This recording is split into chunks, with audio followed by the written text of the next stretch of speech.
اللہ کی بارگاہ سے دعا مانگو کہ یا اللہ ہمیں ہدایت کا نور عطا فرما، اللہ تو ہمیں رستہ دکھا، تو بتا کہ ہدایت کیا ہے۔ تو رب فرماتا ہے اللہ ولی الذین آمنوا، اللہ مومنوں کا مددگار ہے، یخرجہم من الظلمات الی النور، وہ انہیں اندھیروں سے نکالتا ہے اور نور کی طرف روشنی عطا فرماتا ہے۔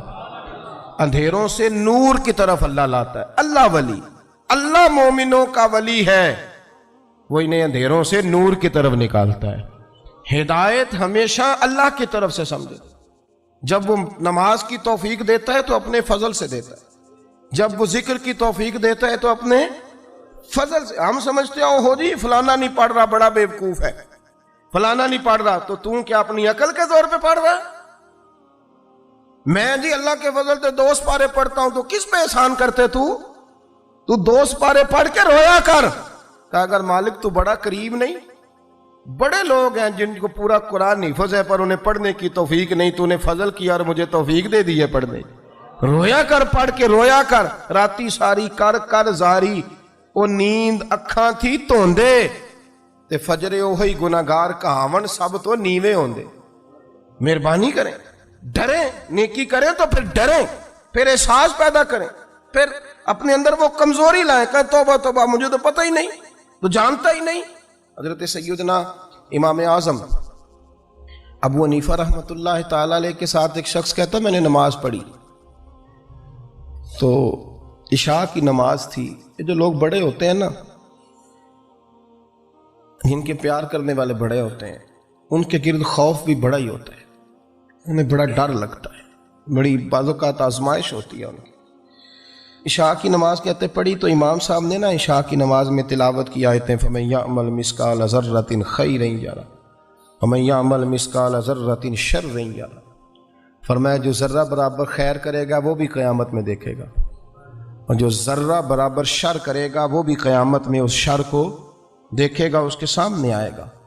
تو وہ شخص کہتا ہے کہ سارے لوگ نماز پڑھ کے چلے گئے تو امام صاحب رحمۃ اللہ علیہ نے اپنی داڑھی پکڑی، رو رہے ہیں، کہتے ہیں وہ ذرہ برابر نیکی کا بدلہ دینے والے، وہ ذرہ برابر شر پہ سزا دینے والے میری سفید داڑھی کو دیکھ، مالک میرے ذرے ذرے سامنے نہ لانا، لوگ تو میری بڑی قدر کرتے ہیں دنیا، میں تو بڑا پہچانا جاتا ہوں، لوگ تو میری راہوں میں پھول لیے کھڑے ہوتے ہیں، مجھے بڑا نوازتے ہیں، قیامت میں رسوا نہ کر دینا، میرے لیے مشکل ہو جائے گی۔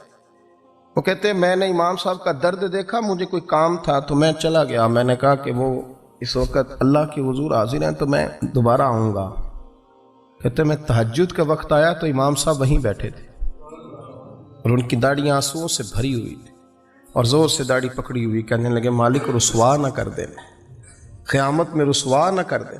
یار جو ہدایت یافتہ لوگ تھے وہ تو ڈرے ہوئے تھے، وہ تو سہمے ہوئے تھے، وہ تو کہتے تھے یہ اس کا فضل نہیں، اس نے بلا لیا، یہ اس کا کرم نہیں۔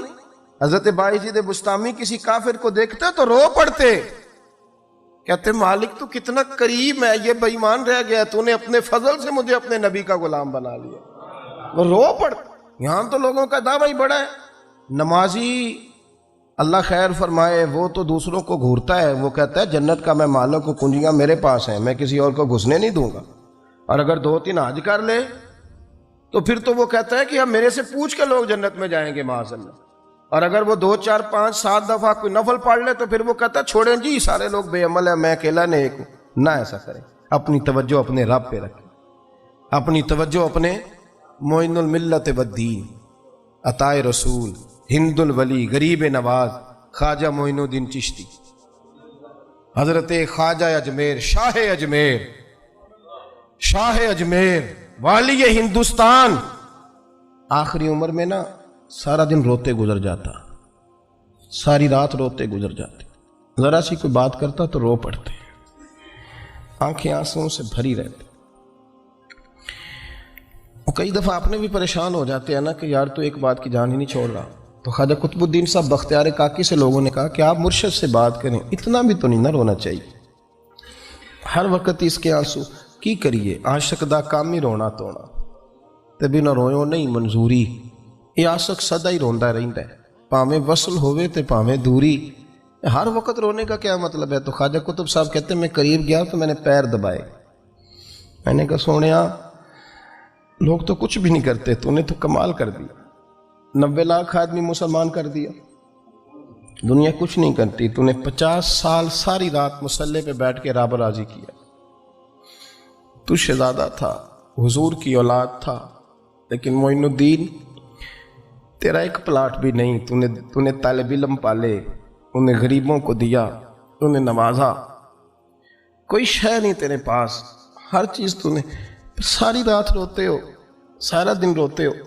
تو خواجہ قطب الدین صاحب کہتے ہیں میں نے جب عرض کیا تو خواجہ صاحب مجھے گلے لگا لیا، چیخ مار کے روئے، کہنے لگے قطب الدین پتر داڑھی سفید ہو گئی، جانے کا وقت آ گیا، جو تو نے نیکیاں گنوائی ہیں وہ ہیں صحیح میرے پاس، پر یار کی بارگاہ میں پیش کرنے کے قابل ایک بھی نہیں، ایک بھی نہیں۔ تو بارگاہ تو دیکھ کتنی بڑی ہے، رسول کریم کی بارگاہ میں پیش کرنے کے قابل ان میں سے ایک بھی نہیں، تو آستانہ دیکھ کتنا بڑا ہے، کیا پیش کروں گا، کیا عرض کروں گا حضور کی بارگاہ میں، کس طرح؟ وہ یار جو بڑے تھے وہ تو ڈرے ہوئے تھے، سہمے ہوئے تھے، وہ تو بڑی آزمائش میں تھے، لیکن میرا اور آپ کا رٹا 2 نمازیں پڑھ کے 6 نمازوں کا دعویٰ کرنا اور لمبی چوڑی کہانیاں بنانا اور اپنے منہ سے اپنی تعریفیں کرنا، اس سے تھوڑا باہر آئیں۔ رزق بھی میرا اللہ ہی دیتا ہے، علم بھی اللہ دیتا ہے، رزق بھی۔ بڑے بڑے فقیروں کو مالدار ہوتے دیکھا، بڑے بڑے مالداروں کو فقیر ہوتے دیکھا، بڑے بڑے، میرے ایک بڑا سخی قسم کا سجن ہے، بڑا پیارا ہے، میں اسے سخی مانتا ہوں، میں نے اپنی پریشانیوں کے دنوں میں بھی اس شخص کو سخی دیکھا۔ ایک دن رات کو مجھے ٹیلی فون کر کے کہنے لگا کدھر ہو؟ میں نے کہا میں گھر ہوں۔ نہیں اکثر سفر میں ہوتے ہو نا؟ وہ میں نے کہا طبیعت کیسی ہے؟ ٹھیک ہے، بس حال چال پوچھنا تھا۔ میں نے سمجھا، میں نے کہا یار یہ کوئی مسئلہ ہے، ورنہ رات کے 2 بجے کوئی حال پوچھنے کو فون تو نہیں نہ کرتا، کوئی مطلب ایسا تو مسئلہ نہیں نا۔ تو میں نے بیک کال کی، میں نے کہا یار میری بات سن، مسئلہ کیا؟ کہ نہیں کچھ نہیں دل کر رہا تھا۔ میں نے کہا میری گل سن، رہے ہیں اسی 4-5 سال کٹھے، میں تین جاننا، اصل بات کر۔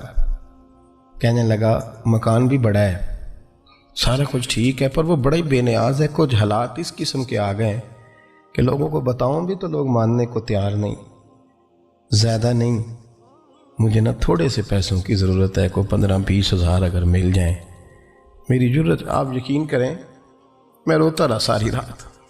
میں نے کہا مہربانہ تیرا کس طرح کرانگا، اس سے لے کے زمانہ استعمال کرتا تھا، پر بے پرواہی ویخ نہ سجڑ دی، جتھے کسے دی پیش نہ جاوے، انہیں تاجاں والے در در رولے تے منگتیاں تخت بٹھاوے۔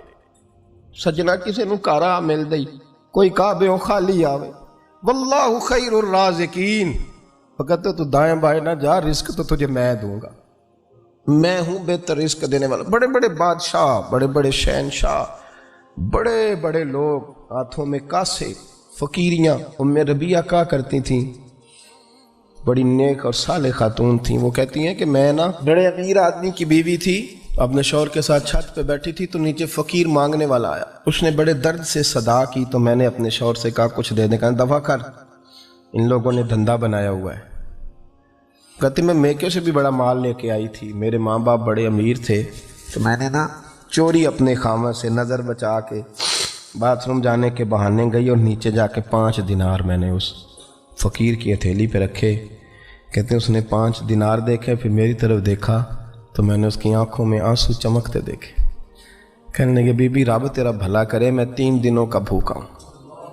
کہ وہ چلا گیا، میں گھر آ گئی، باہر آئی تو میرا شوہر کہنے لگا تو اتنی اب اتنی تو تیز ہو گئی ہے اور تو اتنی خود مختار ہو گئی ہے، میرے بغیر پوچھے مال خرچ کرے گی، جا تجھے 3 طلاقیں۔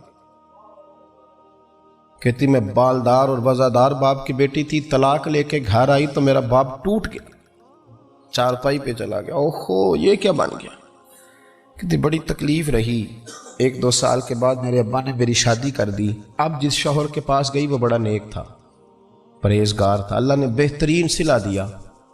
کہتی چھت پہ بیٹھی تھی، دروازے پہ فقیر آیا، میں نے شوہر سے کہا کچھ دے دوں؟ کہنے لگا 5 نہ دینا، 15 دینا، 20 دینا، میں فقیر ہوں، میں نے فقر سے دولت دیکھی ہے، اسے خالی نہ لوٹانا۔ کہتی ہے کہ میں نیچے گئی اور جب میں نے اس کی طرف دینار بڑھائے تو میری چیخ نکلی، پیسے پھینک کے میں بے ہوش ہو کے گری۔ میرا شوہر نے آ کے اٹھایا، اندر لے گیا، پانی منہ پہ چھڑکا، کہنے لگا تجھے کیا ہوا؟ کہنے لگی یہ جو مانگنے آیا یہ میرا پہلا شوہر تھا، وہی تھا جو کہتا تھا کہ تو 5 دینار دے آئیے جا، تجھے 3 طلاقیں۔ پڑھو نا حدیث پاک۔ میرے نبی پاک علیہ السلام نے فرمایا ایک بندہ گنجا تھا، گنجا، کوئی ترتیب آگے پیچھے ہو جائے تو مفہوم کے لحاظ سے، لیکن میں مفہوم اس کا واضح کرتا ہوں۔